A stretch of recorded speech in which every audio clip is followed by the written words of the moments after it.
મારો ઘરવાળો મારી યાર રોજ બાંધે છે, એનું મારે શું કરવું? મેં સાંભળ્યું છે કે એક કાળા બોરિયાવાળા બાપુ છે અને એ પાછા બહુ ચમત્કારી છે. લાઈને મને એની પાસે જવા દે. લઈ હવે મારે એની પાસે જવું પડશે. હાલો હું મઢીએ તો જાઉં છું, પણ બાપુ હોય ને તો સારું. લે બાપુ છે તો ખરા. કાળા બોરિયાવાળા બાપુની જય હો, કાળા બોરિયાવાળા બાપુની જય હો. બોલ દીકરી, તારે શું સમસ્યા છે? હું તારી શું મદદ કરી શકું? બાપુ મારો ઘરવાળો મારી યાર રોજ બાંધે છે, એનું મારે શું કરવું? ખમ દીકરી, 2 મિનિટ ખમ. ઓમ રામ હ્રીમ રીમ સુમ સિમ સ્વાહા. આલે દીકરી, તારો ઘરવાળો આવે ને ત્યારે છે ને આ ચોકલેટ તારા જીભ ઉપર મેકી દેજે. આલે. જેવો હુકમ તમારો બાપુ. જય હો કાળા બોરિયાવાળા બાપુની જય હો.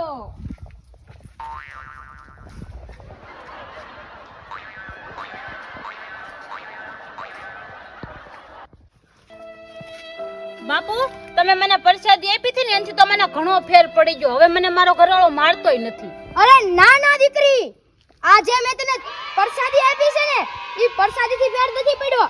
આ તો તારું મોઢું બંધ રાખવાથી ફેર પડ્યો છે. હે